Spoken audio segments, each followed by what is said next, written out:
Salut à tous, c'est Faustin pour la chaîne YouTube UGK Trading. J'espère que vous allez bien. Bienvenue dans cette nouvelle vidéo. Aujourd'hui, je vais répondre à une question qu'on me pose assez régulièrement.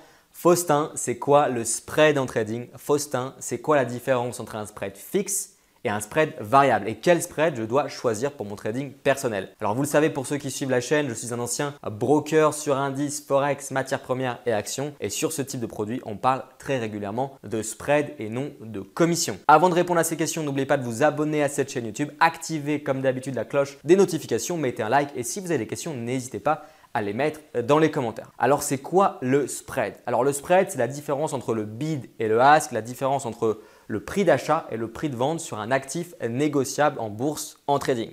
Alors peut-être que ça vous paraît compliqué quand je vous parle comme ça, mais en réalité, le spread, c'est en quelque sorte un handicap avant de rentrer sur le marché. Je vous donne un exemple très simple. Vous souhaitez acheter une action, l'action cote par exemple à 10 $, vous allez être exécuté dans le cas d'un achat à 11 $. Effectivement, c'est toujours plus compétitif d'acheter une action à 10 $ que d'avoir une exécution à 11 $. Et bien là, l'action cote à 10 $, mais pour autant, vous allez être exécuté à 11 $. Donc vous avez un handicap de 1 $. Donc là, c'est vraiment un exemple très simple, mais c'est pareil sur le forex, les indices, les matières premières, etc. etc. C'est ce petit handicap qui fait que lorsque vous rentrez sur le marché, vous avez une petite perte sur la ligne en dessous de votre plateforme. Et ça, c'est le spread. Et le spread, il est presque invisible parfois car il peut être très faible. Par exemple, sur l'euro-dollar, on a des brokers avec des spreads de 0,8 pips, moins d'un pips.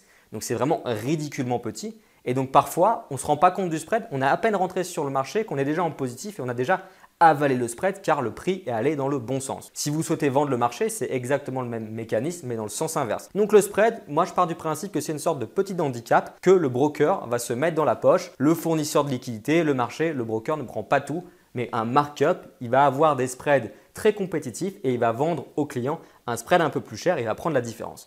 Donc le spread, ça peut être assimilé en ce sens à une commission. Voilà pour la définition du spread et justement, certains brokers vont vous proposer des spreads soit fixes, c'est-à-dire vous dire sur l'euro-dollar, peu importe ce qui se passe, vous allez avoir un pips de spread et avec un spread variable, vous allez avoir un spread qui va varier entre 0,5 et 1,5 pips en fonction des conditions de marché. Mais le problème, c'est que les brokers vont vous dire un spread fixe, c'est super, vous avez toujours le même spread. Mais en réalité, c'est pas vrai, hein. Je l'ai vu avec mes différentes expériences professionnelles. Quand on vous vend un spread fixe, ça n'existe pas. Le spread, il est corrélé à la fluctuation, à la volatilité des marchés. Donc, si vous avez un spread fixe, tout le monde partirait sur les spreads fixes, mais en réalité, ça ne marche pas car lorsque vous avez un marché qui va dans tous les sens avec une news économique et que vous avez un spread fixe, vous allez avoir ce qu'on appelle un slippage. Donc, sur la plateforme de trading, vous allez voir effectivement un spread de 1, mais vous allez être mal exécuté et l'excuse sera le slippage, le glissement de marché. Donc, au final, ça revient à avoir un spread variable, mais ça va vous coûter beaucoup plus cher. Donc, l'idéal, c'est vraiment de partir sur un spread variable qui va évoluer en fonction du prix du marché. Si vous tradez en séance, vous allez avoir des bons spreads et si vous tradez lorsqu'il y a des news économiques, vous pouvez avoir des spreads un petit peu plus élevés. Également la nuit quand il y a moins de volume. Donc d'où l'importance de trader dans les bons horaires. Mais voilà la différence entre le spread fixe et le spread variable. Mais le spread fixe, c'est vraiment plus un argument marketing, mais en réalité qui ne fonctionne pas. Et généralement, d'après ce que j'ai pu tester, quand vous passez sur des spreads fixes chez des brokers, ça vous coûtera beaucoup plus cher que des spreads variables. Voilà pour